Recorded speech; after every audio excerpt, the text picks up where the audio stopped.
బాపట్ల జిల్లాలో సీఎం చంద్రబాబు పర్యటిస్తారు. అక్కడ ప్రస్తుతం మాట్లాడుతున్నట్లు ఐదు వరకు చూద్దాం. చెప్పి మీకు తెలియజేస్తున్నా, స్వదేశ ఉద్యమ స్ఫూర్తిని గుర్తు చేసుకునేలా ఆగస్టు 7వ తారీఖున మనం జాతీయ చేనేత దినోత్సవాన్ని జరుపుకుంటున్నాం.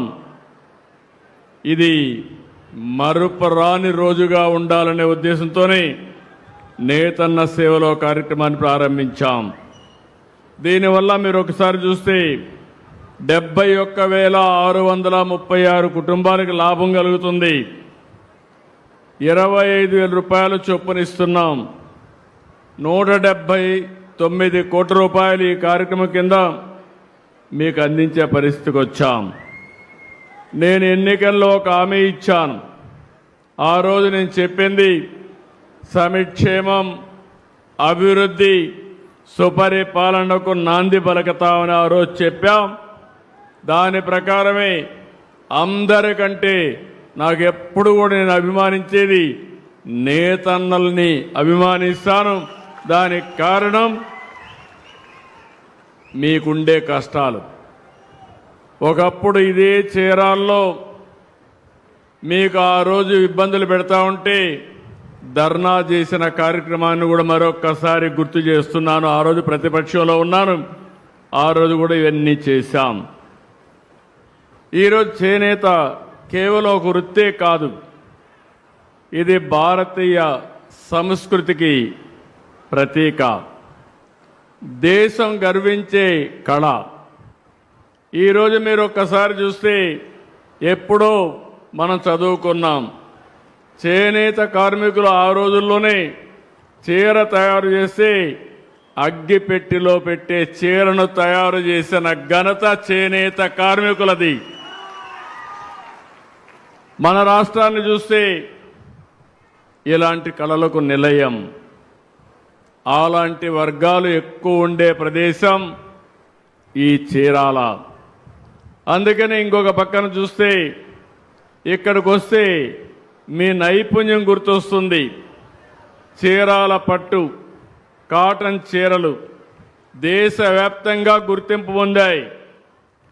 చీరాల కర్చీఫ్లు ఒకప్పుడు విదేశాలకు కూడా ఎగుమతి చేశారంటే అది మీ సత్తా.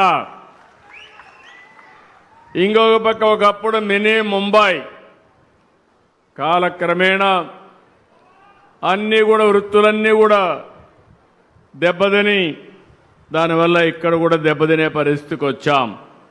నేను ఒకటే ఆలోచిస్తున్నాను, చేనేతని ప్రోత్సహిస్తూనే మీ జీవన ప్రమాణాలు పెంచడానికి ఏమేం చేయాలని అన్నీ చేస్తాం. ఈరోజు రాష్ట్రంలో మీరు చూస్తే చీరాల, వెంకటగిరి, ధర్మవరం, ఉప్పాడ, మంగళగిరి, పొందూరు, పెడన, కాళహస్తి, నరసాపురం ఇవన్నీ కూడా అనేక చేనేత ఉత్పత్తులకి గుర్తింపు తీసుకొచ్చారు. ఒక ఏ ప్రాంతానికి ఆ ప్రాంతం పోటీపడి ముందుకు పోయే పరిస్థితికి వచ్చారు. ఇంకొక పక్కన మీరు ఒకసారి చూసినప్పుడు ఇక్కడికి వచ్చినప్పుడు ఈరోజు 1,27,000 మంది చేనేత మీద ఆధారపడ్డారు. నేను చాలా వృత్తులు చూశాను, చేనేత పైనే ఆధారపడిన ఏకైక వర్గం చేనేత కార్మికులు. వేరే వాళ్ళు మారగలిగారు కానీ మీరు మాత్రం మగ్గాన్నే నమ్ముకున్న ఏకైక వర్గం చేనేత అని మరొక్కసారి విజ్ఞప్తి చేస్తున్నా.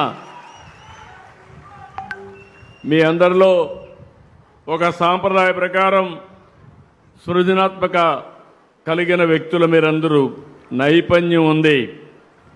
అయితే కాలక్రమేణా చాలా ఇబ్బందులు వచ్చాయి.